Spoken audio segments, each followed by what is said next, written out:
সুপ্রিয় দর্শক, স্বাগত জানাচ্ছি বাংলা ভিশনের সমসাময়িক রাজনীতি নানা বিষয় নিয়ে আয়োজন এন মোহাম্মদ নিবেদিত পাবলিক পার্লামেন্ট অনুষ্ঠানে।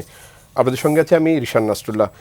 এই অনুষ্ঠানে আমরা রাজনীতির সমসাময়িক বিষয় নিয়ে আলোচনা করবো। আলোচনার জন্য আমার সঙ্গে স্টুডিওতে রয়েছেন ব্যারিস্টার নাসিরউদ্দিন অসীম, আন্তর্জাতিক বিষয়ক সম্পাদক বিএনপি, আবুল হাসান রুবেল, নির্বাহী সমন্বয়কারী গণসংহতি আন্দোলন, এবং ডক্টর সাজ্জাদুল হক রুবেল, কেন্দ্রীয় কার্যনির্বাহী সদস্য সিপিবি, এবং আরিফুল ইসলাম আদিব, সিনিয়র যুগ্ম আহ্বায়ক এনসিপি। আপনাদের সবাইকে স্বাগত জানাচ্ছি।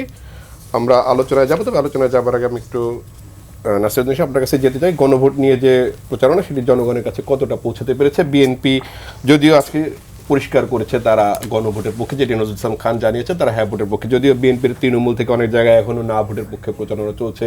সামাজিক যোগাযোগ মাধ্যমে দেখা গেছে বিএনপির বিভিন্ন পেজ থেকে না ভোটের পক্ষে প্রচারণা চলছে। এটি আসলে এক ধরনের দোটানা বা এক ধরনের টানাপোড়েনের মনোভাব কিনা? ধন্যবাদ আপনাকে, দর্শক শ্রোতা যারা আছেন এবং সম্মানিত সহ-আলোচক। তো আমি প্রথম কথাটা হচ্ছে, গণভোট নিয়ে প্রায় বছর অধিক আলোচনা হয়েছে, মানে সংস্কার নিয়ে আলোচনা হয়েছে। তারপরে সেটা কোথায় যাবে? গণভোটে যাবে। হ্যাঁ বা না এই বিষয় নিয়ে প্রচারণার বিষয়টা একটা অবান্তর একটা বিষয়, যে বিএনপি কি হাঁয়ের পক্ষে বললো না নায়ের পক্ষে বললো। এটা ইন্ডিপেন্ডেন্ট, সবার মনে করেন যে একটা আছে, মতবাদ আছে, আপনি কারোর উপর চাপিয়ে দিতে পারবেন না। বিএনপি আনুষ্ঠানিকভাবে বলেছেন কিনা আমি সেটা জানি না, কারণ নজরুল ভাই নির্বাচন কমিশনে গিয়ে তিনি বলেছেন যে আমরা হায়ের পক্ষে। বাট যুক্তির ক্ষেত্রে আমি যদি বলি যে সংস্কারের কথা, আমাদের মরহুম নেত্রী বেগম খালেদা জিয়া 2016 সালে রূপকল্প 2030 প্রণয়ন করেছিলেন। রাষ্ট্র সংস্কারের 27 দফা ছিল বিএনপির এককভাবে। পরবর্তীকালে যুগপৎ আন্দোলনের যারা সহযোগী ছিলেন তারা সহ সেটাকে 31 দফায় প্রণয়ন করেছেন। এই গণভোটের মধ্যে একটা বাদে বাকি সব কিছু মনে করেন যে ওই 31 দফার মধ্যে আছে। অর্থাৎ সংস্কারের কথা বিএনপি সবার আগে বলে এসছে। এখন হায়ের পক্ষে গেলাম না নায়ের পক্ষে গেলাম, বিএনপির একটা কমিটমেন্ট রয়েই গেছে, ধরেই নিতে হবে যে হ্যাঁ বাদে কোনো ব্যতিক্রম নেই। দ্বিতীয় যে কথাটা আপনি বললেন যে সোশ্যাল মিডিয়াতে অনেকগুলো বিষয় আসে, বিভিন্ন জন আপনার অপপ্রচার করে, মেলান করার চেষ্টা করে, নায়ের পক্ষে হাতে কি আর নাতে কি। দেখেন, আমরা তো প্রত্যাশাটা কি, আমরা একটা ভালো নির্বাচন চাই। কেন? গণতান্ত্রিক ধারা যেন আমরা ফেরত যেতে পারি। তিনটা নির্বাচন হয়ে গেছে এর আগে, যেগুলো মনে করেন যে ম্যানিপুলেট করা হয়েছে ক্ষমতাকে দীর্ঘস্থায়িত্ব করার জন্য। জনগণের কোনো অধিকারই ছিল না, সে জায়গাটা থেকে একটা উত্তরণ জুলাই আগস্ট অভ্যুত্থানের মধ্য দিয়ে যে ঘটেছে, এবং তার পরবর্তী মূলত যে 2024 সালে আপনার যে আন্দোলন, গণ আন্দোলন হয়েছিল, সংস্কারের কথা তো বিএনপি তারও অনেক আগ থেকে বলে এসছে। 2022 সাল 2023 সাল আন্দোলন হয়েছে, 2024 সাল সংস্কারের বিষয় নিয়ে আপনার ব্যাপক আলোচনা হয়েছে, বসেছেন, মিটিং করেছেন, সমস্ত কিছু মিলে চূড়ান্ত করেছেন, নোট অফ ডিসেন্ট দিয়েছে। স্বাভাবিক, গণতন্ত্রের সৌন্দর্য তো সে জায়গাতে। তো এরপরে এসে যদি বলা হয় যে বিএনপিকে হায়ের পক্ষে না নায়ের পক্ষে, এবং এটার জন্য ক্যাম্পেইন করতে, আপনার তো ইন্ডিপেন্ডেন্ট, আপনার তো একটা মতবাদ, আপনি কারো মতবাদ কারো উপরে চাপিয়ে দিতে পারেন না।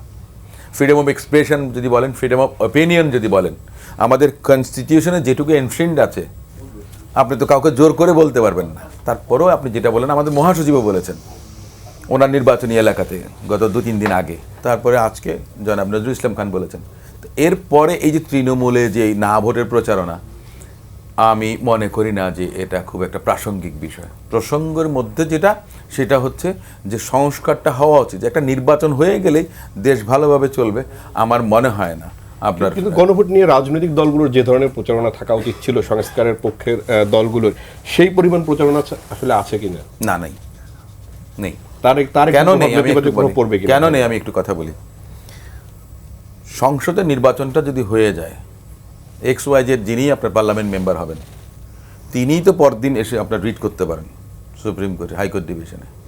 তিনি বলবেন যে আমার তো রাইট কার্টেল করা হয়েছে। গণভোট তো যাওয়ার কথা, আমার সংসদে আসবে আর্টিকেল 141 অনুযায়ী, এই অনুযায়ী আপনার মনে করেন যে আমার 2/3 যদি সংশোধন করতে হয়, কিছু কিছু ক্ষেত্রে সিঙ্গেল মেজরিটিতে, কিছু কিছু ক্ষেত্রে 2/3 মেজরিটি লাগবে। তো আপনি তো সেটা আমাকে বাদ দিয়ে আপনি বাইরে থেকে করে এসছেন। এটা যদি চ্যালেঞ্জ হয়, এই যে এখন যে অবস্থাটা আছে, আমি একজন আইনজীবী, সেই হিসেবে আমি বলছি এই আশঙ্কাটা আমি করি। তারপরেও এইটুকু আমি বলতে পারি আমার দলের পক্ষ থেকে, এই সংস্কার কর্মসূচি ধারাবাহিকভাবে 2016 সাল থেকে শুরু হয়েছে বিএনপির মাধ্যমে কিন্তু এদেশে। সে কারণে BNP committed to the nation. আর দ্বিতীয় কথা হচ্ছে যে নির্বাচিত হবেন 24 সালের আন্দোলন দেখিয়ে গেছে, শিখিয়ে গেছে যে আপনি যদি জনগণের বিরুদ্ধে দাঁড়ান বা কমিটমেন্ট যেটা করেছেন, কমিটমেন্ট যদি আপনি ফুলফিল করতে না পারেন, তো তাহলে আপনাকে আগামী 5 বছর পরে আবার আরেকটা নির্বাচন ফেস করতে হবে। তো সেটাকে মাথায় রেখে বিএনপি কী করবে, এটা বিএনপি খুব ভালো করে জানে, আমি নিজেও বুঝি। এ ব্যাপারটা আমার কাছে, আমি যতটুকু বুঝি, ব্যাখ্যা বিশ্লেষণ যাই বলেন না কেন, বিএনপি নিঃসন্দেহে পজিটিভ। আপনি যেটা বলেছেন যে বাস্তবতা, আমরা দেখেছি একটা জিনিস, সত্যি কথা যেটা বলা হয় যে ভাতের সঙ্গে তরকারিটা কি, মুখ্য বিষয় কিন্তু সেটা। আপনি পোলাও কোরমা দিলেন, রোস্ট দিলেন, নাকি সাদা ভাত খাওয়ালেন, তো এই বিষয়টা বিচার করা উচিত। মানুষ কিন্তু ভোটটা আপনার মার্কা প্রতীক, এই জন্য মনে করেন যে আপনার গণভোটটা, আমার কেন জানি মনে হয় যে এটা হয়তো পরেও হওয়া উচিত ছিল, এবং সংসদের মাধ্যমে যে এটা সংস্কারের পক্ষে সবাই বলেছে, সংস্কারের পক্ষে যখন সবাই বলেছেন, রাজনৈতিক দলগুলো কিন্তু সমগ্র জনগোষ্ঠীকে রিপ্রেজেন্ট করেন না, বিগত দিনেও করেননি। কেউ 30 ভাগ, কেউ 34 ভাগ, কেউ 40 ভাগ, তাই না? তো সে জায়গাতে এটা হওয়া উচিত ছিল পরে, আমি মনে করি। আর যদি মনে করেন যে একটা কনসেনসাস হয়েছে সবাই সংস্কারের পক্ষে, তো তাহলে তো আপনার গণভোটের দরকার ছিল না, আপনি একটা অর্ডার দিয়ে আপনি বলতেন, জি আমরা পরবর্তীতে পার্লামেন্ট গিয়ে সেটা পাশ করতো। আরিফুল ইসলাম আদিব, আপনার কাছে যেতে চাই, অন্তর্বর্তী সরকারের যে প্রচারণা গণভোট নিয়ে, সেটি আসলে যথেষ্ট কিনা, বা রাজনৈতিক দলগুলো সেখানে কেন সম্পৃক্ত হতে পারছে না? ধন্যবাদ আপনাকে এবং আমার সাথে সিনিয়র রাজনীতিবিদ এবং আলোচকরা উপস্থিত আছেন, তাদেরকেও ধন্যবাদ জানাচ্ছি।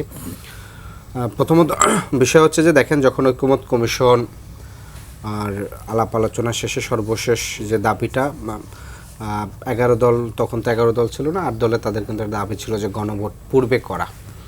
এনসিপি বলছিল আলোচনার মাধ্যমে সেটা ইলেকশনের দিনও হতে পারে, আগেও হতে পারে, এটা হচ্ছে মূলত রাজনৈতিক দলগুলোর আলোচনার বিষয়।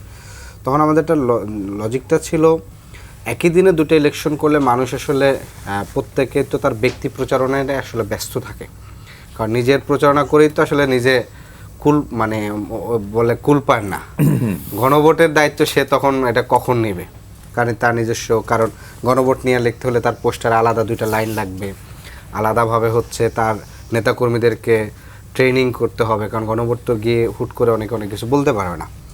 তো ফলশ্রুতিতে বিএনপিরই সহ আরও বেশ কিছু দলের দাবি ছিল ভোটের দিনই গণভোটটা যেন অনুষ্ঠিত হয়। তো সেই দাবিতে বাকি দলগুলো দেখেছিলাম পরে সংবাদ সম্মেলন করে মেনে নিয়েছিল, জামাত সহ তখন তাদের সে 8 দলের জোট। তো ফলে একই ইলেকশনের দিনে কিন্তু 2টো ভোট হচ্ছে, যেটা আমাদের দেশে এখন পর্যন্ত সেরকম কিন্তু আসলে নজির নেই। 91 সালে কি গণভোট তো মনে হয় না এরকম একই দিনে হয়েছিল কি? গণভোটটা হয়েছে পরে হয়েছিল, পরে হয়েছে, এই জন্যই বলি যে গণভোটটা পরে হয়েছিল। তো এখন যেটা হচ্ছে যে, যেহেতু আমাদের একেবারে সাধারণ মানুষের এই গণভোট সম্পর্কে বেশ যথেষ্ট ঘাটতি আছে, কারণ সেই জায়গাটা, তো ফলে আমরা আমাদের দলের পক্ষ থেকে যেটা করেছি যে আমরা কিন্তু আমাদের প্রত্যেক প্রার্থীরই যে নির্বাচনী যে প্রচারণা বা প্রচার বিলি যেতগুলো আছে, প্রত্যেকটা কিন্তু আমরা গণভোটকে অ্যাড্রেস করতেছি, এবং হচ্ছে এটাকে নিয়ে আমরা আলাদা করে একটা কর্মসূচি আমাদের নেওয়া হয়েছে, যেটা আজকে উদ্বোধন করা হয়েছে। কারণ আমরা মনে করি, ধরুন রাজনৈতিক দল আকারে সেটা বিএনপি ক্ষমতায় আসুক কিংবা জামাত এনসিপি জোট আসুক, কিন্তু গণভোটে যদি হ্যাঁ জয়যুক্ত হয়, যেই ক্ষমতায় আসুক, প্রত্যেকে কিন্তু একটা যেই পরিবর্তনের জন্য হচ্ছে এত আন্দোলন সংগ্রাম এবং দীর্ঘ 17 বছর আমাদের একটা ফ্যাসিবাদের কাঠামোর মধ্যে হচ্ছে ছিলাম, সেটার জায়গায় একটা ব্যাপক একটা মৌলিক পরিবর্তনটা আসবে। বিএনপির কিছু জায়গায় নোট অফ ডিসেন্ট ছিল, তারা সিগনেচার করার পরবর্তীতে সেটার বিষয়ে সরকারকেও তারা আপত্তি তুলেছিল। আমরাও কিন্তু আগেই আমরা এই দাবিটা করেছিলাম যে এক্সিকিউশনটা কিভাবে হবে সেটা দেখার পরেই আপনি স্বাক্ষর অনুষ্ঠানটা করেন, কিন্তু সরকার যেটা করছিল তখন, যে আসলে আগে স্বাক্ষর নিয়েছে, পরে হচ্ছে এক্সিকিউশন প্রসেসে সে গিয়েছে। তো সেই জায়গার থেকে আমরা মনে করি সরকারের কিছুদিন আগে একটা সংসদ ভবনে দেখেছিলাম উপদেষ্টারা উদ্বোধনও করেছেন গণভোটের জন্য ক্যাম্পেইন, কিন্তু এটা আসলে খুব পর্যাপ্ত না। কারণ মানুষ জাতীয় নির্বাচনের বলতে জাতীয় নির্বাচনটাই বোঝে, ইলেকশনের 1 সপ্তাহ আগে এটা জাস্ট 2টা মার্কায় গিয়ে রূপান্তর হবে। মানে সাধারণত এরকমই হয় যে কোনো, কারণ ইলেকশনটা অনেকটা মানুষ স্বাভাবিকভাবে ফাইনাল ম্যাচ হিসাবে নেয়, এখানে সেমিফাইনাল অনেকে আসলে দেখতে চায় না কিংবা হচ্ছে বুঝতে চায় না। তো সেই জায়গা থেকে সরকারের আরও বেশি এখানে কার্যকর উদ্যোগ নেওয়া উচিত, সেটাই আমি মনে করি। আবুল হাসান রুবেল, আমি আপনার কাছে যেতে চাই, সেটি হচ্ছে এই গণভোটের বিষয়ে প্রচারণার তো কমতে আমরা দেখছি, সেখানে গণ অভ্যুত্থান বিরোধী একটি শক্তিও মাঠে রয়েছে, তাদের ভোটার রয়েছে, সেটির হিসাব নিকাশ হয়। সেক্ষেত্রে যদি কোনো কারণে না ভোট বিজয়ী হয় তাহলে সংস্কারের কি হবে আসলে, বা সেই জায়গাটিতে আসলে এক ধরনের কি তৈরি হবে কিনা, সংজ্ঞা তৈরি হবে কিনা? ধন্যবাদ। প্রথমত আমি তাহলে একটু সময় দিতে হবে আর কি, যে প্রথমত আমি পুরো প্রক্রিয়াটা ব্যাখ্যা করি। একটা বাংলাদেশে এই যে আমরা জন্য যে সংস্কারের মানে প্রক্রিয়াটা চালাচ্ছি, এই সংস্কারের প্রক্রিয়াটা কিন্তু অনেকগুলো স্তর আছে। একটা স্তর হচ্ছে যে আমরা গণ অভ্যুত্থানের পরে গণ অভ্যুত্থানকারী শক্তি যারা, তারা আসলে আলাপ আলোচনায় বসেছি, একটা ঐকমত্য কমিশন হয়েছে, প্রত্যেকের কাছে প্রস্তাব গিয়েছে, তারা সেখানে মতামত দিয়েছেন, সেখানে আবার আমরা যাতে যতদূর ঐকমত্য হতে পারি সে বিষয়ে একটা ঐকমত্য হয়েছে। এরপরে জুলাই সনদ স্বাক্ষর করা হয়েছে। এরপরে আসলে একটা গণভোট হচ্ছে। গণভোটটা আসলে কি, যে পিপলের একটা ম্যান্ডেট নেওয়া, যে আগামী সংসদকে এই মানে যে প্রস্তাবগুলো আছে এইটার ম্যান্ডেট, মানে পিপলের কাছ থেকে এটা নেওয়া, যে পিপল ম্যান্ডেট দিচ্ছে এই আগামী সংস্কার পরিষদ, যেটা আসলে সংবিধান সংস্কার পরিষদ আকারে সংবিধানের মানে মৌলিক সংস্কার যাতে করতে পারে, এটার জন্য পিপল ম্যান্ডেট দিচ্ছে। এটার জন্য আসলে গণভোটটা কিন্তু ইন ইটসেলফ আসলে কোনো পরিবর্তন করে দেবে না, পরিবর্তনটা আগামী সংসদেই হতে হবে। এবং এই আগামী সংসদ যাতে এটা করতে পারে তার ম্যান্ডেট নেওয়ার জন্য এই গণভোটটা করা হয়েছে। ফলে সংস্কার এখানে অনেকগুলো স্তর আছে। ধরেন যদি না ভোট হয়, ধরে যাক যে যদি না ভোট বিজয়ী হয়, এটা আমি মানে একটা প্রপোজিশন আকারে ধরছি, যদি আমি মনে করি হ্যাঁ ভোট জিতবে, তো যদি না ভোট বিজয়ী হয় তাহলে কি সংস্কার সম্ভব? না, সম্ভব। না ভোট বিজয়ী হলেও সম্ভব, কারণ আমরা আসলে জুলাই সনদে যারা স্বাক্ষর করেছি প্রত্যেকের একটা পলিটিক্যাল কমিটমেন্ট আছে, অঙ্গীকার আছে, রাজনৈতিক অঙ্গীকারের ভিত্তিতে। তার আগে আমরা 31 দফা করেছি, তারপরে একটা যুগপৎ আন্দোলনের ভেতরে আমরা ছিলাম, এটা একটা বড় অংশই ছিল। ফলে যারা এখানে আসলে মানে সামনের দিনে ক্ষমতায় আসবেন, হ্যাঁ, তারা আসলে সংসদ সদস্য নির্বাচিত হবেন, তাদের যদি অধিকাংশ মানে 2/3 মনে করেন যে আসলে এই সংস্কারগুলো করা সম্ভব, দরকার, প্রয়োজন, এবং সেটার পলিটিক্যাল কমিটমেন্টটা তারা দিয়েছেন, সেটার ভিত্তিতে তারা সংস্কার করতে পারেন, এবং সেই সংস্কার করার জায়গাটা আসলে তাদের রয়ে গেছে। ফলে এখানে আমি মনে করি না যে গণভোটের উপরে এভরিথিং নির্ভর করছে, কিন্তু আমি এটা মনে করি যে সরকারের যা করা উচিত ছিল সেটা সরকার করছে না। সরকার হ্যাঁ ভোটের ক্যাম্পেইন করছে।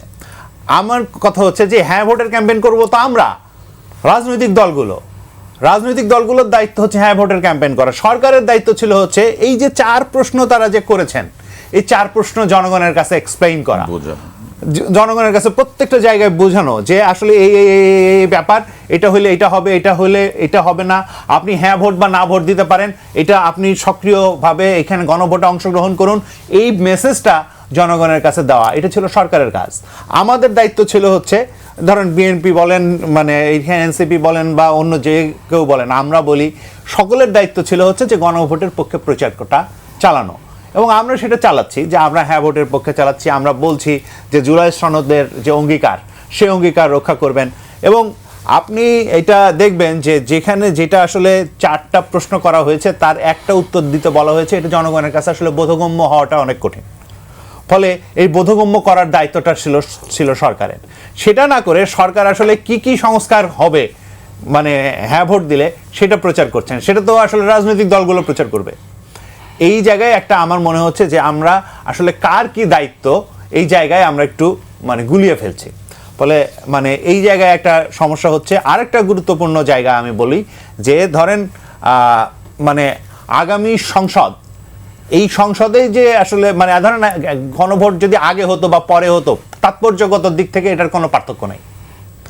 আমরা যেটা আশঙ্কা করেছিলাম, যেটা এখন দেখা যাচ্ছে, যেটা যে গণভোট নিয়ে আলাদাভাবে দলগুলো করছে না, কিছু অনেক দলই করছে না, আমরা করছি, আমরা সব জায়গায় এটা প্রচার করছি, কিন্তু গণভোট নিয়ে অনেক দলই করছে না।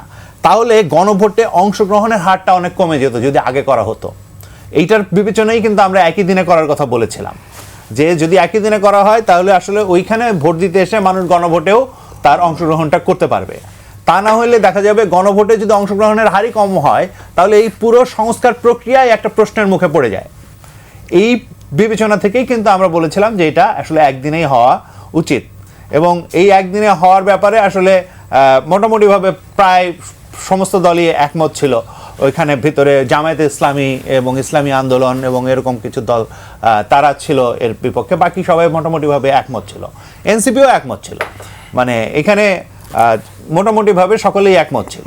তো এই জায়গাটাতে আমি মনে করি যে ধরেন এইটাই বরং যৌক্তিক।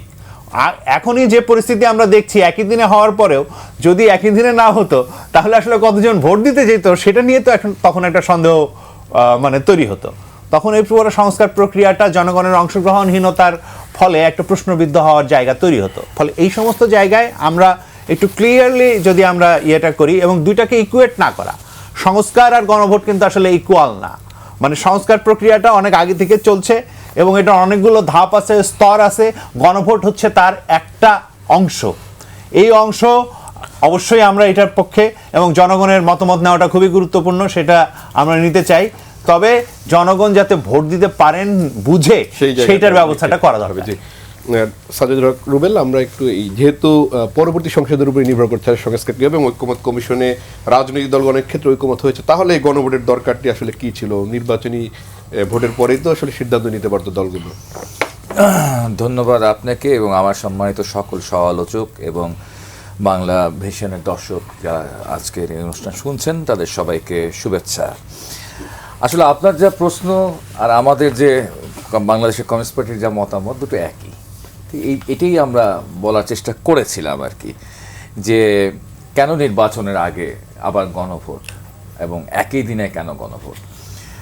আগে একটা কথা বলি আর কি, আমরা যারা 90-এর ছাত্র আন্দোলনে ছিলাম, অসীম দা সে কথা বলেছেন আর কি, সে 90-এর গণ অভ্যুত্থানের পরে এই যে আপনার হচ্ছে যে সংসদ বসলেন, সেই সংসদ থেকে এমন একটি, তখন বিএনপি ক্ষমতায় ছিলেন, এমন একটি সংস্কার হয়েছে একটা বিরাট বড় ধরনের একটা রাষ্ট্র পরিচালনার পদ্ধতি পরিবর্তিত হয়ে গেল।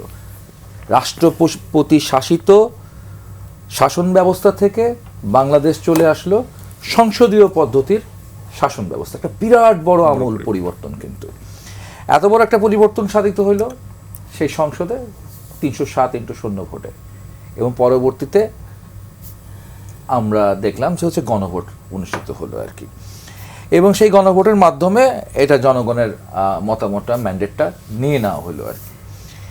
এটাই তো হচ্ছে গিয়ে মানে আমাদের হচ্ছে রেফারেন্স, ঠিক আছে? তো এইভাবেই করে আমরা অগ্রসর হতে পারতাম আর কি, এটা তো অগ্রসর হতে পারতাম। এবং হয়তো বা দেখা যাবে শেষ পর্যন্ত যে 17তম সংশোধনী প্রস্তাবের মাধ্যমেই সংস্কারের চূড়ান্ত প্রস্তাবগুলো গৃহীত হবে, এবং তারপরে প্রশ্ন উঠবে তাহলে এখন আবার রেফারেন্ডাম প্রয়োজন আছে। কারণ এই এখন যে 4টি কোশ্চেন মিলে প্রশ্নমালা মেলে দিলেন, এটা হচ্ছে গিয়ে সাথে তখন হচ্ছে গিয়ে তখন যে নির্বাচিত সরকার হবে, সেই নির্বাচিত সরকারে যারা সংসদ সদস্য হবেন তাদেরও অনেক আলোচনার মধ্য দিয়ে অনেকগুলো বিষয়, অনেক পজিটিভ আর নেগেটিভলি এটা হচ্ছে অনেকখানি হচ্ছে গিয়ে পরিবর্তিত হতে পারে। তো এটা একটা প্রশ্ন। আর একটা হলো যে দুইটা নির্বাচন একসাথে, এটার এখন হচ্ছে প্র্যাকটিক্যালি আমরা কি দেখতেছি, এখন হচ্ছে নিজে বাঁচলে চাচার নাম বাবার নাম, এরকম একটা জায়গা, যে আগে আমাকে এমপি জিততে হবে, আগে আমার এই মার্কায় ভোটটা দাও, আমার এই মার্কায় কেন ভোট দিতে হবে আর ওর ওই মার্কায় কেন ভোট দেব না, এটা বুঝাতেই সময় শেষ, প্রার্থী এবং সবাই সময় শেষ হয়ে যাচ্ছে রাজনৈতিক দলগুলোর, ঠিক আছে? এবং এটাই হওয়ার কথা, কারণ এটা তো তার চ্যালেঞ্জের জায়গায়। এতদিন পরে একটা নির্বাচন হবে এবং সেখানে জনগণই নির্ধারণ করে দেবে কে জিতবে আর কে হারবে। তো সেই জনগণের কাছে যার যার পার্টির ম্যানিফেস্টো, যার যার প্রার্থী, যার যার প্রতীক, এইগুলোর কথাই সে বারবার বলতে হচ্ছে এবং মানে মাথার ঘাম পায়ে ফেলে এটা করতে হচ্ছে। সেই জায়গায় আবার হচ্ছে গিয়ে নতুন করে যে বোঝানোর যে ব্যাপারটা জনগণের কাছে, এবং জনগণের কাছে এটা অনেকখানি অবদ্ধ, বোঝা খুব কঠিন, ঠিক আছে? যে কেন সংস্কার আছে, এটা কেন আগে গণভোট হবে, হ্যাঁ দিলে কি হবে, না দিলে কি হবে, আরও বিস্তারিত অনেকগুলো বিষয় রয়েছে। ফলে দেখা গেল প্রার্থীদের সময় নাই, প্রার্থীরা হচ্ছে আগে নিজের কথা, আগে তার পার্টির কথা, আগে তার প্রতীকের কথা, এই 3টি কথা বলতেই দেখা যাচ্ছে তার সময় চলে গেল। তার সময় চলে গেল, আমাদের হাতে আছে মাত্র 4টা সপ্তাহ আর কি। আজ এক বৃহস্পতিবার আমরা এই প্রোগ্রামটা শুরু করেছিলাম, এরপর আরেকটি শেষ বৃহস্পতিবার আমাদের নির্বাচনটা হবে আর কি। তো মাত্র 4টা সপ্তাহ আছে, এর মধ্যে সত্যিকার অর্থে নির্বাচনী প্রচারণার যে সময়টা আমরা পাবো সেটা আসলে বেসিক্যালি 22শে জানুয়ারি থেকে 10শে ফেব্রুয়ারি পর্যন্ত। তো খুবই লিমিটেড একটা সময়। তো এই লিমিটেড সময়টাকে হচ্ছে মার্কা নিয়ে আগাবো নাকি পার্টি নিয়ে আগাবো নাকি সংস্কারের বিষয়টা নিয়ে আগাবো, এই সবগুলো বিষয়। আরেকটি কথা আমরা একটু বলে রাখি, এখানে উপস্থিত যারা আছেন তাদের মধ্যে একমাত্র আমি এবং আমার পার্টি এবং আমার জোট বাম গণতান্ত্রিক জোট বাংলাদেশের কমিউনিস্ট পার্টি আমরা এই জুলাই সনদে স্বাক্ষর করিনি।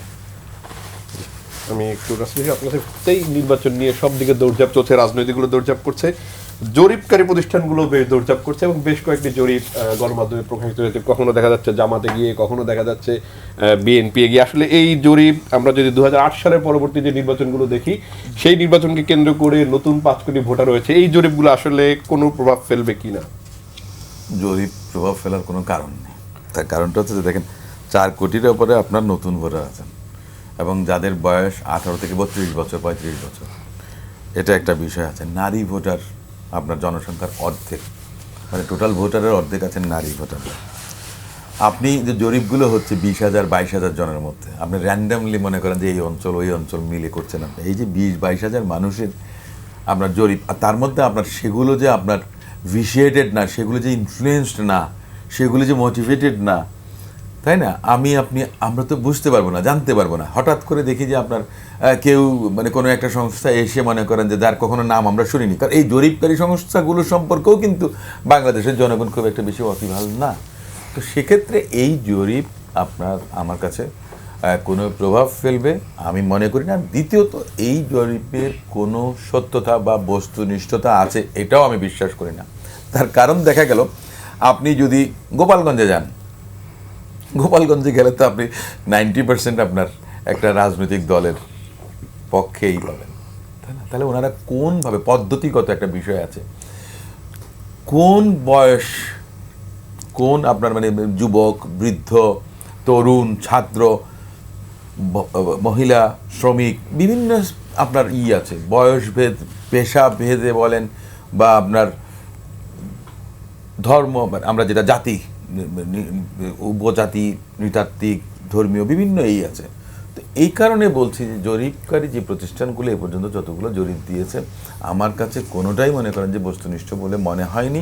এবং আমাদের দেশে অন্তত এটা আমার পক্ষে, আমি যতটুকু বলতে পারি, আমার কেন জানি মনে হয় যে এটা কোনো কালেও কোনো জরিপই বোধহয় এই দেশে আপনার বস্তুনিষ্ঠতা পাবে বা এর উপরে নির্ভর করে, এবং অথবা এই জরিপগুলো যে মানুষকে ইনফ্লুয়েন্স করবে এর কোনো আপনার নেই, কিন্তু ভিত্তি নেই। কিন্তু এই জন্য এই সমস্ত জরিপগুলোর আমি কোনো মনে করি না। আবুল হাসান রুবেল, আমি আপনার কাছে একটু ফিরতে চাই, সেটি হচ্ছে এই জরিপ নিয়ে। জরিপে দেখা যাচ্ছে ছোট রাজনৈতিক দলগুলোর আসলে কোনো জায়গা থাকে না। আরেকটা হলো যে আসলে এই জরিপ দিয়ে রাজনীতিতে যে প্রভাব বিস্তার করার একটা প্রক্রিয়া, সেটি আসলে কিনা, বা গণতান্ত্রিক প্রক্রিয়া, দলগুলোর তো নিজস্ব জরিপ প্রক্রিয়া থাকে, সেটি আমাদের দেশে নেই কেন? ধন্যবাদ। প্রথমত হচ্ছে বাংলাদেশে ইনস্টিটিউশন গড়ে ওঠেনি, বাংলাদেশে কোনো ধরনের ইনস্টিটিউশনের গড়ে ওঠে নাই। মানে পলিটিক্যাল পার্টিও যে একটা ইনস্টিটিউশন এবং সেটার যে বিভিন্ন ধরনের উইং থাকে, সেই উইংগুলো ধরেন একটা রিসার্চ উইং, একটা এরকম ধরনের রিসার্চ উইংয়ের ভেতর দিয়ে তারা একটা জরিপ করে, তার একটা নিজস্ব অ্যানালিসিস থাকে, সেটার ভিত্তিতে সে পলিসি লেভেলে কাজ করে। এটা গড়ে ওঠার জন্য আসলে একটা দীর্ঘ গণতান্ত্রিক অনুশীলনের প্রয়োজন হয়, একটা দীর্ঘ গণতান্ত্রিক প্রক্রিয়ার ভেতরে থেকে আমাদের এখানে গণতন্ত্রটা সবসময় বাধাগ্রস্ত হয়েছে। বছরের রাষ্ট্র মানে আমাদের কোনো সময় গণতান্ত্রিক প্রক্রিয়াটা ঠিকমতো আসলে বিকশিত হতে পারেনি, সবসময় বাধাগ্রস্ত হয়েছে। এবং আপনি দেখবেন যে ধরেন আমাদের 2-3টা নির্বাচন ভালো হয়েছে, সেই নির্বাচনের পরবর্তীতে আপনি সংসদগুলো দেখেন, সংসদগুলো কার্যকর হয় নাই, সংসদগুলো হয়ে গেছে একতরফা। সংসদে মানে গিয়ে প্রথম দিন থেকেই আমি শান্তিতে থাকতে দিব না, অথবা আমি একটা মানে এমন জায়গায় পরিস্থিতি, মানে জায়গাটা তৈরি হয়েছে হচ্ছে যে আমাদের এইখানে আসলে একটা ডেমোক্রেটিক পলিটিক্সে একটা যদি ধরেন পার্লামেন্টারি ডেমোক্রেসি থাকে, সেইখানে আসলে বিরোধী দল সরকারের অংশ, বিরোধী দলও সরকারের অংশ, এবং সরকারের ভেতরে আসলে সমালোচনার ভেতর দিয়ে তারা একটা কনস্ট্রাকটিভ ওয়েতে আসলে এখানে সরকারের ভূমিকা রাখেন। এবং তারা বিভিন্ন ধরনের কমিটিতে, ধরো যে মানে বিভিন্ন ধরনের পার্লামেন্টারি কমিটি এবং অন্যান্য জায়গায় খুবই গুরুত্বপূর্ণ ভূমিকা রাখেন, তারা জবাবদিহিতা আনতে খুবই গুরুত্বপূর্ণ ভূমিকা রাখেন। এই জিনিসগুলো বাংলাদেশের কালচারে আসলে তৈরি হয়নি। আমরা মানে শুধুমাত্র নির্বাচনকে বুঝেছি গণতন্ত্র মানে, বাকি জিনিস আসলে আমাদের এখানে অ্যাচিভড হয়নি। এবং এইটা একটা গুরুত্বপূর্ণ কারণ। এবং বাংলাদেশে কোনো ধরনের ডেটার মানে যে কোনো ধরনের ডেটার আসলে বিশ্বাসযোগ্যতার ঘাটতি আছে। এবং গত 15 বছরে বাংলাদেশে আসলে ম্যানিপুলেটিভ ডেটা এমনভাবে ব্যবহৃত হয়েছে যে আসলে এখনো পর্যন্ত আমরা কোনো ডেটাকে বিশ্বাস করতে পারি না, এরকম একটা মানসিকতা কিন্তু আমাদের ভেতরে তৈরি হয়েছে। যে আসলে একটা ডেটা আসলো, আমরা প্রথমে খুঁজি যে আচ্ছা কারা করেছে এবং মানে কি উদ্দেশ্যে করেছে, এই জায়গা প্রথমে খুঁজি। ওই ডেটার ভিত্তিতে আসলে আমরা সিদ্ধান্ত নিই না, কারণ আসলে ওই ডেটাকে আমরা বিশ্বাস করতে পারছি না। কারণ কি, আমাদের উন্নয়ন দেখানো হয়েছে এমনভাবে ফুলিয়ে ফাঁপিয়ে, আমাদের এমনভাবে আসলে জিডিপি গ্রোথ দেখানো হয়েছে, আমাদের ইনফ্লেশনকে কমায় দেখানো হয়েছে। এইগুলোর ভেতর দিয়ে আসলে বাংলাদেশের মানুষের ডেটার উপরে আসলে তার বিশ্বাস, সে বিশ্বাসটাই আসলে অনেকখানি নষ্ট হয়েছে। ফলে এই ধরনের ইনস্টিটিউশন এবং এই ধরনের প্রতিষ্ঠান এগুলো আসলে নতুন করে বাংলাদেশে হবে। আমার মানে হচ্ছে যে এটার ধরেন পার্লামেন্টারি ডেমোক্রেসির সাথে সাথে এটা বিকশিত হবে। যেমন অভ্যুত্থানের পরেও কিছু কিছু অনেকে কাজ করার চেষ্টা করেছেন, সেটাতে আমরা প্রশ্ন করতে পারি যে তাদের পুরোপুরিভাবে আসলে প্রফেশনালিজম ছিল কিনা বা পুরোপুরিভাবে তারা নিরপেক্ষতা তাদের ছিল কিনা। কিন্তু ধরেন একটা ইলেকশন হবে, এটার জন্য কিন্তু অনেক ধরনের এই ডেটাগুলো আসা শুরু করছে, প্রয়োজনীয় হওয়া শুরু করছে। হ্যাঁ, এখন এটার প্রথম দিকে হয়তো একটা ম্যানিপুলেটিভ মানে জায়গা থেকেই তৈরি হবে, কিন্তু আস্তে আস্তে সে বুঝবে যে আসলে ম্যানিপুলেটিভ ডাটা দিয়ে খুব বেশি কাজ হয় না। যদি বরং সত্যিকার অর্থে পলিসি নির্ধারণের জন্য আমি করতে পারি, আমি আসলে ট্রাস্টেড হব এবং আমি আসলে ওই ধরনের ডেটা সরবরাহ করতে পারবো। আরিফুল ইসলাম, আপনারা এনসিপি নতুন রাজনৈতিক দল, আগের গণতান্ত্রিক রাজনৈতিক দলগুলোর মধ্যে এ ধরনের চর্চা হয়নি, আপনাদের মধ্যে এ ধরনের কোনো চর্চা আছে কিনা যে মাঠ বিশ্লেষণ করা, মাঠ জরিপ করে এ ধরনের কোনো চর্চা আছে কিনা, এবং সেটি আসলে আপনাদের নির্বাচনের ফলে আসলে কতটা আপনারা বিশ্লেষণ করেছেন 30টি আসলে যে নির্বাচন করবেন জোটবদ্ধ হয়ে? ধন্যবাদ আবার আপনাকে। প্রথমত হচ্ছে এনসিপির প্রতিষ্ঠার পর থেকে আমাদের বিদ্যমান যে রাজনৈতিক দলগুলো আছে তার চেয়ে 3 গুণ বেশি স্ট্র্যাটেজিক জায়গা থেকে পরিশ্রম করতে হয়েছে। বিএনপি, জামাত, গণসংহতি, গণ অধিকার সবাই প্রতিষ্ঠিত দল ছিল, ফলে তার সাংগঠনিক কাঠামো ছিল, অর্থনৈতিক কাঠামো ছিল এবং নিয়মিত যে রাজনৈতিক বিষয়গুলো সামনে আসে সেগুলোকে তারা নিয়মিতভাবে ডিল করছে এবং নির্বাচনী প্রচারণার অংশগ্রহণ করছে। এনসিপিকে এই জায়গায় 3টা জায়গায় কাজ করতেছে। প্রথমত তার নিজের সাংগঠনিক কাঠামো বিস্তৃতি করতে হয়েছে, নিয়মিত তার এই রাজনৈতিক যে বিষয়গুলো আছে সেগুলো মোকাবেলা করতে হয়েছে, আবার একই সাথে আপনার একটা নতুন মানে আর্থিক কাঠামোর জন্য তাকে কন্টিনিউয়াসলি স্ট্রাগল করতে হয়েছে। তো আলাদা হচ্ছে প্রতিষ্ঠান থাকা এবং প্রতিষ্ঠানের মতন করে জরিপ করা, সেটা আসলে এনসিপির এখন পর্যন্ত আমরা সে ধরনের জরিপ করিনি কিংবা হচ্ছে আমাদের পক্ষে সম্ভব হয় না। আমরা যেটা আমাদের সাংগঠনিক কাঠামো যতদূর বিস্তৃত আছে সেই জায়গার থেকে মাঠের সাথে আমাদের একটা কথাবার্তা হয়েছে। আমাদের দল প্রতিষ্ঠার ঠিক 15 দিন আগ থেকে আমরা একটা আপনার চোখে বাংলাদেশ এরকম একটা যে জরিপ করেছিলাম, সেখানে আমাদের প্রায় 3 লক্ষের মতন একটা লোক অংশগ্রহণ মতামত দিয়েছিল। সেখানে আমাদের দলের নাম কী হওয়া উচিত, প্রতীক কী হওয়া উচিত, স্লোগান, এইগুলো মাধ্যমে মানুষ কিন্তু সরাসরি অংশগ্রহণ করেছিল প্রথমের আমাদের যে আত্মপ্রকাশের সময়। তো মাঠ পর্যায়ে নিজস্ব আমাদের গবেষণা জায়গাটায় সেভাবে কাজ করা হয়নি, বরঞ্চ আমরা বিভিন্ন দল এবং হচ্ছে সিভিল সোসাইটি অর্গানাইজেশন তারাও দেখেছি, জরিপ করেছে, অনেকগুলো জরিপ প্রতিষ্ঠানে আমরা দেখেছি। তো এখানে বিষয় যেটি হচ্ছে যে যেই জরিপ যার পক্ষে যায় তখন সে ওই জরিপটার খুব প্রশংসা করেন এবং সেটা নিয়ে উপভোগ করেন, কিন্তু যখন এই জরিপটা একটু দেখেছে যে একটু ভিন্ন যায়, আমি জাস্ট 3টা উদাহরণ দিব। ধরেন ঠিক সপ্তাহখানেক আগেই প্রথম আলোর সাথে আরেকটা প্রতিষ্ঠান জরিপ করেছে যে 77% তারেক রহমান প্রধানমন্ত্রী হচ্ছেন এবং বিএনপি ক্ষমতায় আসছেন, সেই জরিপটা নিয়ে বেশ উচ্ছ্বাস প্রকাশ করেছে। তো সেখানেও কিন্তু প্রশ্ন আসছে যে এখানে জরিপকারী প্রতিষ্ঠানের প্রশ্নের ধরনের মধ্যেও কিন্তু নানা ধরনের উদ্দেশ্য থাকে, যে আপনি স্বাভাবিকভাবে সে টেলিভিশন খুললে বিএনপি দেখতে পাচ্ছে, সে সব জায়গায় ব্যবসায়ীদেরকে বিএনপির কাছে গিয়ে হাজির হইতে দেখতেছে, মিডিয়ার সম্পাদকরে বিএনপির কাছে হাজির হইতে দেখতেছে।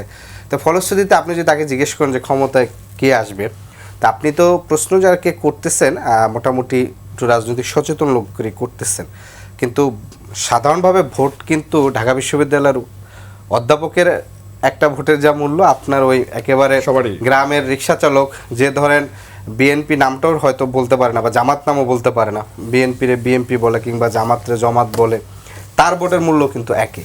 কিন্তু জরিপ করার সময় আপনি কিন্তু তুলনামূলক শিক্ষিতদের হচ্ছে মতামতটা নেওয়া হয়। তো ফলশ্রুতিতে জরিপটা যখন যার পক্ষে যায় তার ন্যারেটিভটাই সে বেশি করে প্রচার করে।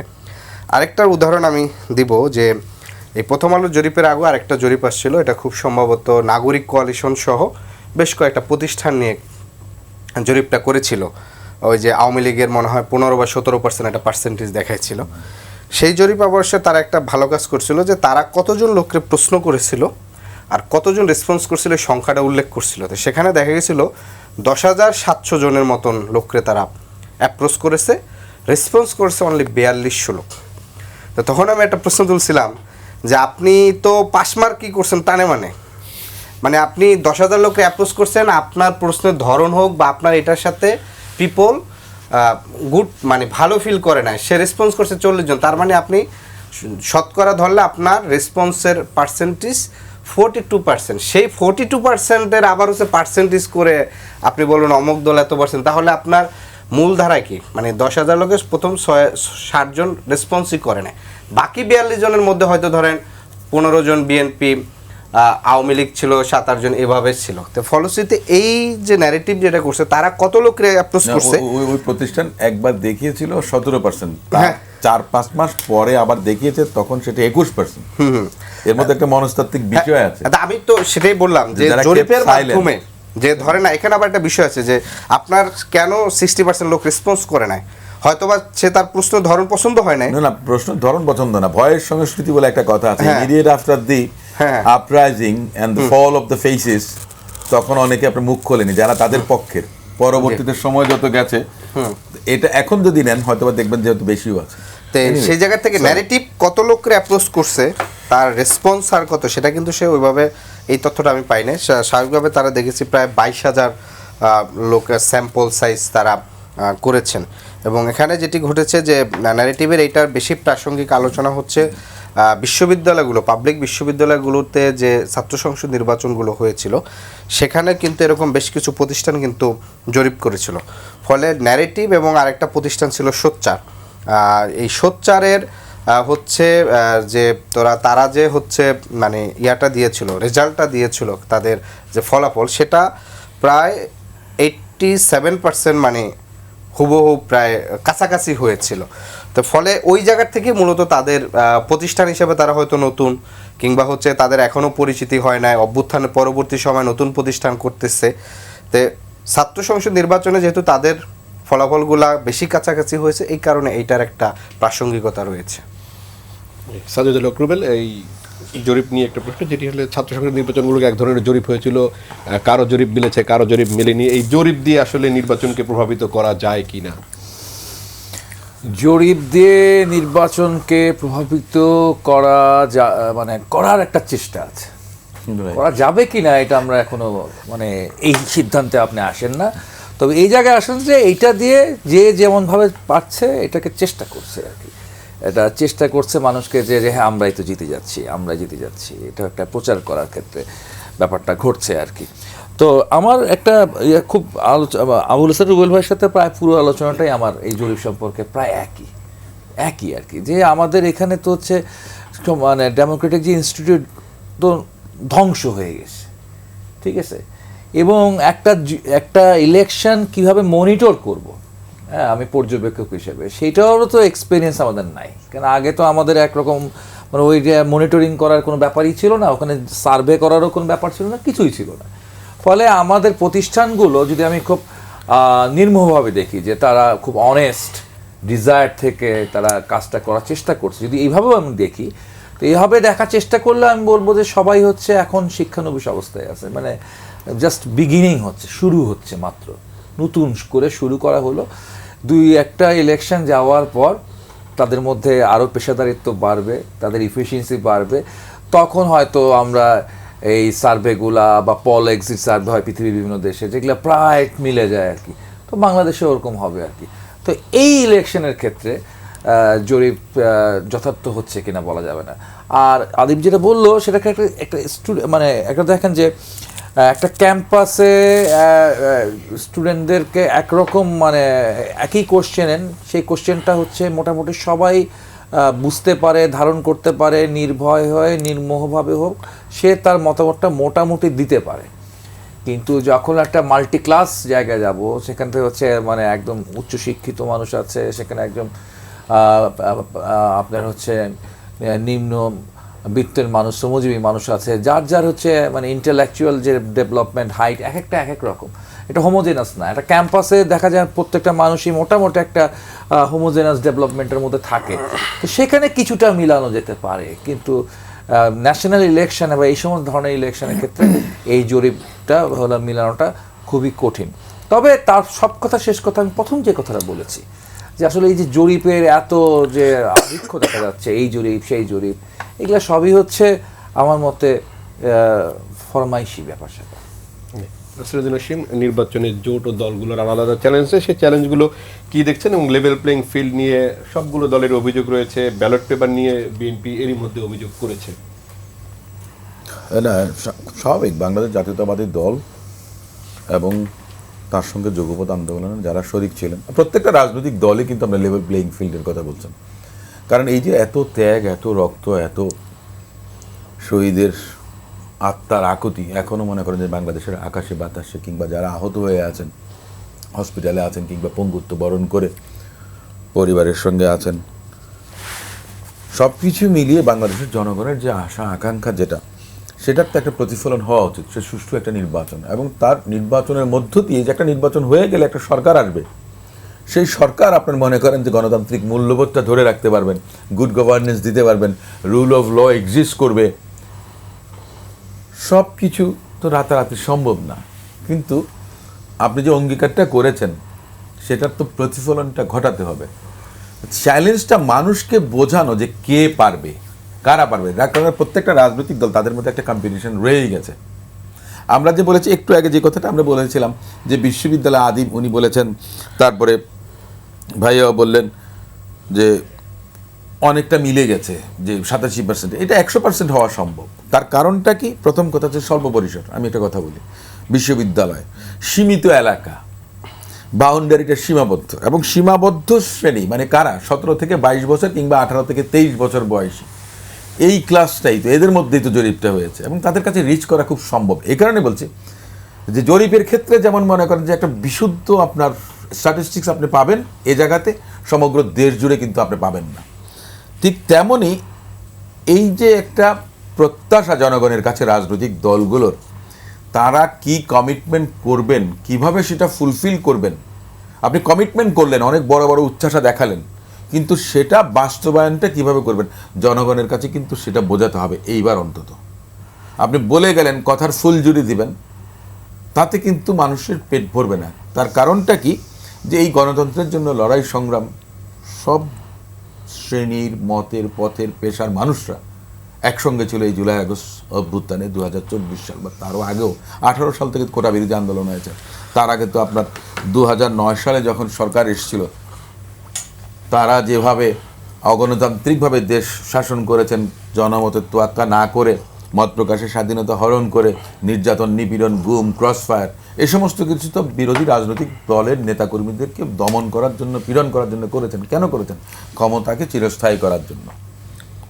তো একটা পর্যায়ে এসে সেটা তো মনে করেন যে এমনভাবে চলে গেছে যে রাষ্ট্রের যে প্রতিষ্ঠানগুলো, পুলিশ থেকে আরম্ভ করে, প্রশাসন থেকে আরম্ভ করে, র্যাবের কথা বলেন, এমনকি দেখা গেছে সেনাবাহিনী, যেটাকে নিয়ে বাংলাদেশের জনগণ মনে করেন যে গর্ব করতো, তো সেনাবাহিনীর লোককে যখন ডেপুটেশনে আপনি মনে করেন যে র্যাবে নিয়ে আসলেন, তখন দেখা গেল যে তাদের পরিবর্তনটা কেমন হয়ে গেল। বলে না সঙ্গদোষে লোহা বাসে, বলে না, অবস্থাটা হয়ে গেছে এরকম। আবার এমনও দেখা গেছে যে সামরিক বাহিনীর ঊর্ধ্বতন কর্মকর্তা, তাদেরকে আপনার সন্তুষ্ট রাখার জন্য তাদের পরিবার, ব্যবসায়িক অনেক সুযোগ সুবিধা পেয়েছেন আত্মীয় স্বজনরা। এটাও কিন্তু প্রচলিত আছে, সত্য বা মিথ্যা আমরা জানি না, কিন্তু এই মিথটা প্রচলিত আছে। একটা বেনিফিশিয়ারি গ্রুপ তৈরি করা হয়েছে। তাহলে আপনাকে কি করতে হবে? ভাইয়া বললেন যে ইনস্টিটিউশনগুলো গড়ে ওঠেনি, মানে রাজনৈতিক দলগুলো যে নিজেরা একটা ইনস্টিটিউট, সেটাও মনে করেন যে আমরা প্রতিষ্ঠিত করতে পারিনি আমরা।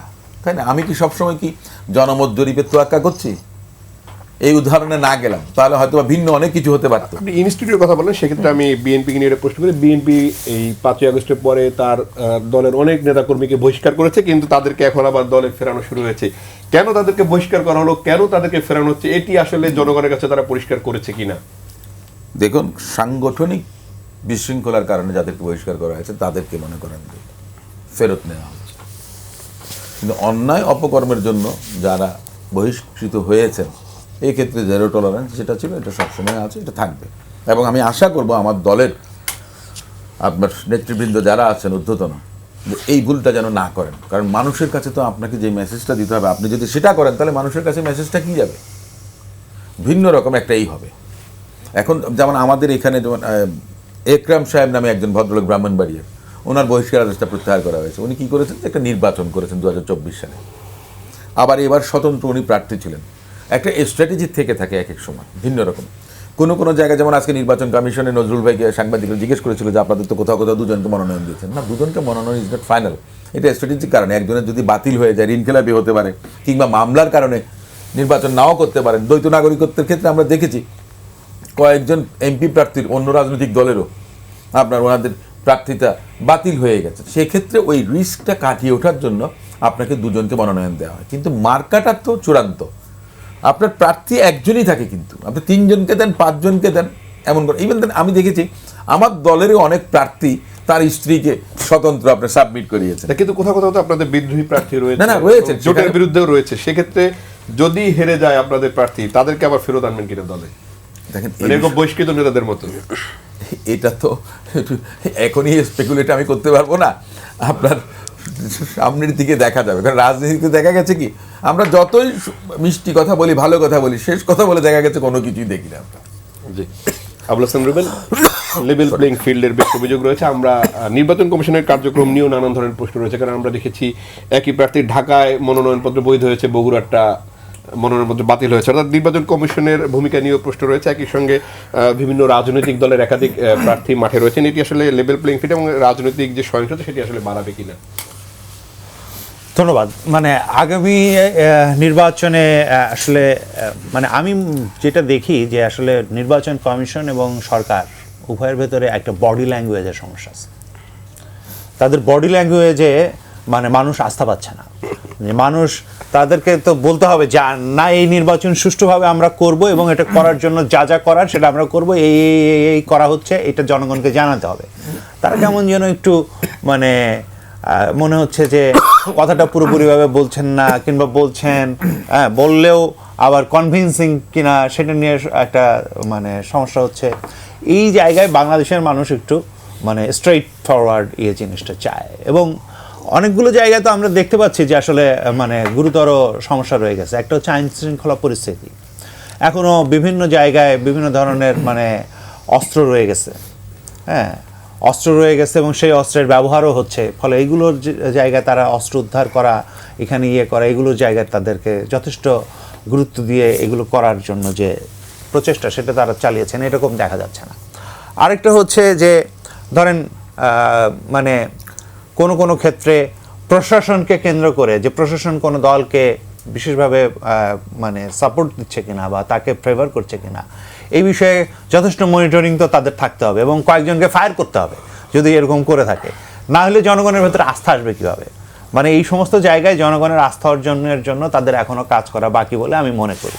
কিন্তু এটা বাংলাদেশে এতদিন পরে একটা নির্বাচন হচ্ছে জনগণের রক্তের উপরে দাঁড়িয়ে, মানে এখানকার মানুষের, শ্রমিক, কৃষক থেকে শুরু করে একেবারে বিশেষত তরুণদের যে রক্তদানের ভেতর দিয়ে যে এই বাংলাদেশের নতুন করে একটা ইলেকশন হচ্ছে, সেটাকে আসলে সার্বিকভাবে গ্রহণযোগ্য করা, শান্তিপূর্ণ করা, এর বিষয়ে জনগণেরও দায়িত্ব রয়েছে এবং রাজনৈতিক দলগুলোরও দায়িত্ব রয়েছে। সেটাও আমি একইভাবে বলতে চাই। সরকারের জায়গায় যেমন দায়িত্ব আছে, তেমন আমাদের দায়িত্ব আছে। এবং যেটা নিয়ে আগে আলোচনা হচ্ছিল ওটা নিয়ে একটা কথা বলি, যে ধরেন ওইখানে মানে ব্যালট পেপারের নাম আগে থাকা পরে থাকা নিয়ে যে মানে, এবং পোস্টাল ব্যালট, এটা আমাদের মানে যারা ভোট দিতে চান বিদেশে, তারা অনেকে আমাকে ফোন করে বলেছেন যে আমি আপনাদের মানে মার্কাটা খুঁজে পাচ্ছি না। মানে দ্বিতীয় পৃষ্ঠায় এমন জায়গায় রাখা হয়েছে যেটা খুঁজতে খুঁজতে দ্বিতীয় পৃষ্ঠার শেষে এসে কোনায় একটা জায়গায় পাচ্ছেন।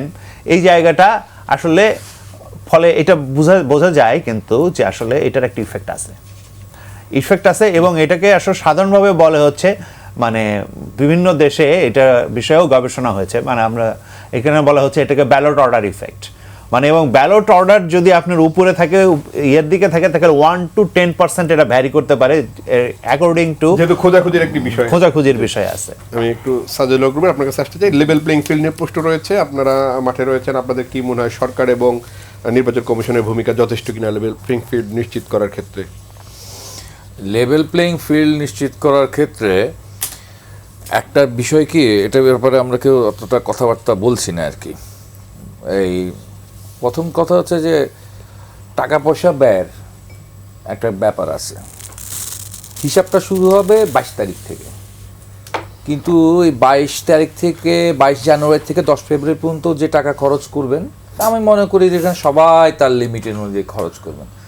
বা যেখানে আমি নির্বাচন করছি ঢাকা 15-তে, সেখানে 35 লক্ষ টাকার সিলিং আছে, তারা সবাই 35 লক্ষ টাকা খরচ করবেন। কিন্তু আসল ঘটনা তো আগেই ঘটে গেছে, কোটি কোটি টাকার ব্যাপার স্যাপার তো আগেই ঘটে গেছে, ঠিক আছে? কম্বল থেকে শুরু করে তেলের ড্রাম দেওয়া থেকে শুরু করে, তারপর হচ্ছে বড় বড় বিলবোর্ড, হ্যাঁ, ডিজিটাল বিলবোর্ড, এগুলা পোস্টার, রঙিন রঙিন পোস্টারে সারা এলাকা ভরায় টরায় ফেলায় একটা বড় অংশের কাজ শেষ হয়ে গেছে। এখন হচ্ছে আনুষ্ঠানিক একটা যাত্রা হবে, সেখানে হয়তো আমার নিশ্চয়ই হচ্ছে গিয়ে 35 লক্ষ টাকা থাকবে। কিন্তু এই যে ব্যাপারগুলো ঘটলো, এবং একই সাথে যেটা ঘটলো যে ধরেন হচ্ছে যে আমার নির্বাচনী আসনে আমাদের তো সব প্রার্থীরাই মোটামুটি সে হচ্ছে গিয়ে জামাত বলেন আর যাই বলেন, তারা তো ব্যাপক আকারে মানে পোস্টার এখনও রেখে দিছে হচ্ছে রাস্তায়। তো তার জন্য তাদেরকে আর হচ্ছে জরিমানাও করলো না, তাদেরকে হচ্ছে কোনো কিছুই করা হলো না। অর্থাৎ এইরকমভাবেও কিন্তু কিছু ব্যাপার স্যাপার আছে লেভেল প্লেইং ফিল্ডের ক্ষেত্রে। তারপরে লেভেল প্লেইং ফিল্ড এখন কতটা আছে তা আমার কাছে মনে হয় যে পুরোপুরি পরিষ্কার না। প্রত্যেকেই পাল্টাপাল্টি অভিযোগ করছে, জামাত অভিযোগ করছে, বিএনপি অভিযোগ করছে। তো আমার মনে হয় খুব বেশি এই জায়গায় আমার আর বলা দরকার নেই। তবে যেটা হলো সবচেয়ে বেশি ভয়ঙ্কর ব্যাপার, সেটা ল অ্যান্ড অর্ডার সিচুয়েশন। এই ল অ্যান্ড অর্ডার সিচুয়েশন দুইটা জিনিসের উপর, একটা লেভেল প্লেইং ফিল্ডের উপর নির্ভর করে, আর একটা হচ্ছে ল অ্যান্ড অর্ডার সিচুয়েশনের উপর নির্ভর করে। এই ক্ষেত্রে তো আমি বলবো যে আমাদের তো পুলিশের আইজি মহাপরিচালক উনি তো সারেন্ডার করে ফেলছেন গত পরশুদিন সম্ভবত, যে আমরা তো পারবো না, আমার সামর্থ্য নাই, আমরা গুছাই উঠতে পারি নাই। মানে পুলিশ পারবে না হচ্ছে গিয়ে আইন শৃঙ্খলা পরিস্থিতি রক্ষা করতে। তাহলে কিভাবে করে আমি হচ্ছে গিয়ে সেই সুষ্ঠু নির্বাচনের জায়গায় যাব? আর আরেকটা ব্যাপার হচ্ছে যে বিশেষ করে শহীদ হাদি হত্যাকাণ্ডের পরপরই সম্ভবত আমাদের স্বরাষ্ট্র উপদেষ্টার কথাই শুনছিলাম সেদিন বা তারপরের দিনই বলতেছিলেন যে প্রার্থীদের যদি হচ্ছে লাইসেন্স করা অস্ত্র লাগে সেটার ব্যবস্থা করবো। এই লাইসেন্স করা অস্ত্র তিনিই নতুন করে দেবেন আর কি। অথচ আমরা বারবার প্রতি নির্বাচনের সময়, বিশেষ করে কেয়ারটেকারের অধীনে যখন নির্বাচনগুলো হতো, তখন দেখতাম যে কেয়ারটেকার গভর্নমেন্ট দায়িত্ব নেওয়ার পর কিংবা তফসিল ঘোষণার পর সমস্ত বৈধ অস্ত্র কিন্তু থানায় জমা দিতে হবে। বৈধ অস্ত্র থানায় জমা দিতে হবে, সেনি বৈধ অস্ত্র উল্টা দিতে চাইছেন। আর অবৈধ অস্ত্র তো হচ্ছে গিয়ে আছেই, আর লুট করা অস্ত্রের 15% এখন উদ্ধার করতে পারে। এটা একটা গুরুত্বপূর্ণ চ্যালেঞ্জ, এবং এটা শুধুমাত্র ইলেকশন কমিশনের উপর ডিপেন্ড করলে হবে না। এই নির্বাচনকালীন সরকার, এই অন্তর্বর্তীকালীন সরকারের সদিচ্ছার উপরে, এটা বারবার আমরা বিভিন্ন জায়গায় বলছি, তার সদিচ্ছার উপর নির্ভর করবে এই নির্বাচন কমিশন কতটা লেভেল প্লেইং ফিল্ড ঠিক রাখতে পারবে আর কতটা সফলভাবে নিরপেক্ষ নির্বাচন করতে পারবে। আরিফুল ইসলাম আদিব, লেভেল প্লেইং ফিল্ডের প্রশ্নটি রয়েছে, একই সঙ্গে গণ অভ্যুত্থানের আকাঙ্ক্ষার সাথে একটি লড়াই চলছে গণতন্ত্রে, সেটি হচ্ছে জাতীয় পার্টি সহ আওয়ামী লীগের সঙ্গে থাকা কিছু রাজনৈতিক দল নির্বাচনে অংশ নিচ্ছে। এটি এক ধরনের টানা হেঁচড়া কিনা গণতন্ত্রের সঙ্গে? ধন্যবাদ আপনাকে। আপনি সর্বশেষ যেটি করলেন, লেভেল প্লেইং ফিল্ড তো শুধুমাত্র প্রশাসনিকের অবস্থান না, পুরো রাষ্ট্রযন্ত্র এবং এস্টাবলিশমেন্টের একটা অবস্থান থাকে। আপনি যদি প্রথমে প্রশাসনিক অবস্থা বলেন, আমাদের যে মনোনয়ন যাচাই বাছাই প্রক্রিয়া চলেছে, সেখানে কিছু মডেল নমুনা আমাদের সামনে হাজির হয়েছে মনোনয়ন বাতিল করার ক্ষেত্রে, এবং বেশ কিছু বিষয় কিন্তু নির্বাচন ইসির মানে ক্যাপাসিটির উপরেও ছিল টেকনিক্যাল। যেমন সিপিবির হচ্ছে তাদের কাউন্সিল হয়েছিল জাস্ট ইলেকশন মানে 1.5 মাস আগে, তো তাদের আগের সেক্রেটারি সিগনেচারই দেখেছি ইসি সংরক্ষিত করছে, ফলে নতুন যে সেক্রেটারি তার সিগনেচার ওইভাবে রাখে নাই। ফলে এটা একটা খুবই মানে মাত্র 50টা দলের সভাপতি সেক্রেটারি যে 2-1টা দলের কাউন্সিল হয়েছে, সেটাই হচ্ছে ইসি ভালো করে টেকনিক্যালি হ্যান্ডেল করতে পারে নাই। এটা হচ্ছে মানে তার এফিসিয়েন্সির একেবারে মানে একটা উৎকৃষ্ট উদাহরণ। আমরা দেখলাম মনোনয়ন যাচাই বাছাইয়ের প্রক্রিয়া রুমে বিএনপির এক প্রার্থী তার স্বতন্ত্র এক প্রার্থীকে মানে ওই রুমের ভিতরেই হচ্ছে ধাক্কা দিয়েছেন, বের করে দিয়েছেন। আবার একজন পুলিশ সদস্যকে দেখছি যে যখন বৈধ ঘোষণা করছে সে হাততালি দিয়েছেন। তো ফলে প্রশাসনের মধ্যে কিন্তু এক ধরনের হচ্ছে হাওয়া বদল বা ঘোরার সাথে সাথে পাল পরিবর্তন করার কিন্তু একটা মনস্তত্ত্ব তৈরি হচ্ছে। আরেকটা সবচেয়ে যে বিষয়টি সেটা হচ্ছে যে ইসি থেকে একটা নির্দেশনা ছিল যে গণমাধ্যমের প্রতি যে প্রার্থীদেরকে সমান প্রচারের ক্ষেত্রে সমান সুযোগের কিন্তু একটা নির্দেশনা ইসি কিন্তু দিয়েছিল। কিন্তু আপনি দেখবেন যে বর্তমানে যে আমি যদি টেলিভিশন বলি 9টা আপনার হচ্ছে ফুললি সংবাদভিত্তিক মানে গণমাধ্যম মানে টেলিভিশন, এর পাশাপাশি মিক্সড চ্যানেল বা আরও সব ধরেন 35টা গুরুত্বপূর্ণ কাগজ প্রায় যতগুলো আছে, এইগুলোর হচ্ছে গণ অভ্যুত্থান পরবর্তীতে আপনি যদি এদের সম্পাদক সিইও বা সিএনইদের একটা তালিকা করেন, এটার যে একটা ড্রামাটিক্যাল শিফটিং হয়েছে বিএনপিপন্থী সাংবাদিকদের দ্বারা, এবং বিশেষ করে রিসেন্ট এই লাস্ট গত 2 দিনের সময় টেলিভিশন সহ বেশ কিছু টেলিভিশনের গুরুত্বপূর্ণ যে কমান্ডিং যে জায়গাগুলো, সে জায়গাগুলো কিন্তু এক ধরনের বড় ধরনের তৎপরতা চলতেছে। ফলে এই গণমাধ্যম এস্টাবলিশমেন্টের মাধ্যমেও কিন্তু আপনার এই যে নির্বাচনী মাঠ নানাভাবে কিন্তু প্রভাবিত করার চেষ্টা করতেছে। ফলে আমরা মনে করি যে এই যত ধরনের আপনার হচ্ছে এস্টাবলিশমেন্ট চেষ্টা করুক না কেন, যদি একটা সুন্দর সুষ্ঠু নির্বাচন অনুষ্ঠিত হয় তাহলে জনগণ আসলে তার রায়টা ভালোভাবে দিতে পারবে। জি, আলোচনা শোনার জন্য আরিফুল ইসলাম আদিব, ডাক্তার সাজিদুল হক রুবেল, আবুল হাসান রুবেল এবং ব্যারিস্টার নাসিরউদ্দিন নসীম, আপনাদের অসংখ্য ধন্যবাদ। দর্শক, এন মোহাম্মদ পাবলিক পার্লামেন্ট থেকে আজকের মতো বিদায় নিচ্ছি। ভালো থাকবেন, সুস্থ থাকবেন, আল্লাহ হাফেজ।